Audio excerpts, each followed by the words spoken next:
The latest from Pat Robertson. This is really, really funny. This is a kind of a different type of thing from Pat Robertson. Pat Robertson says that there's actually thousands of gay people who not only watch his show, but they watch it because they want to go to Jesus and leave their gayness behind. Let's play just a few seconds of the 700 Club with Pat Robertson. I am very pleased that we have many homosexuals watching this program. And many of them are looking for love and acceptance and help. And I'm glad to report that we have thousands of these people who are saying, yes, we want to follow Jesus. We're not happy with the lifestyle we're in, and we want to have a better way. So I think it's wonderful that that's happening. And I just think, we're not anti-gay or anti-anything, but I just do believe in the Bible. And the Bible makes it clear. The Apostle Paul, in the 2nd chapter of Romans, it's very explicit. And later on in the clip, Pat Robertson goes on to argue that gay people are really just confused straight people. I don't really want to tackle that aspect of it. I want to tackle this aspect. Let's say Pat Robertson is right, and he has this huge gay following of all these gay guys who want to quit being gay. Do you really think that if a gay guy wanted to quit being gay, he would seek out a cable show hosted by an 80-year-old snake oil salesman in expensive suits? That's how someone who wants to quit being gay turns to Jesus, Lewis?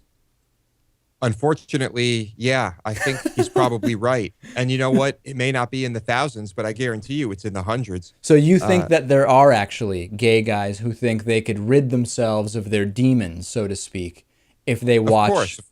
Of course, if you're a gay man who grew up in a religious family that frowns upon that type of thing, and let's say your parents or other relatives watch Pat Robertson, maybe that's all you really know. Maybe you haven't reached out and done research on your own, talked to other gay people, or even looked into that culture, that lifestyle. Yeah.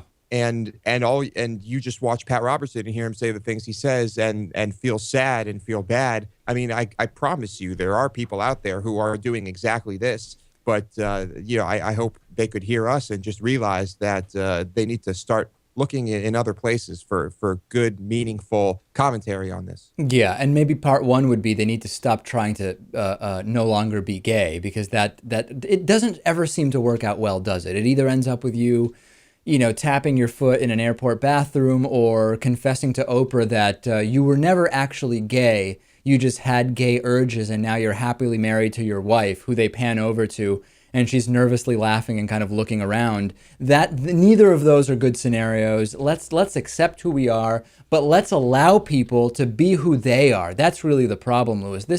If there weren't bullying and discrimination, this would be way less of a big deal. Right. And I wouldn't count what Pat Robertson says as bullying or discrimination. I think he's just ignorant, unfortunately. And I hope, at least in this age of information, more people are finding other means of information. I hope so.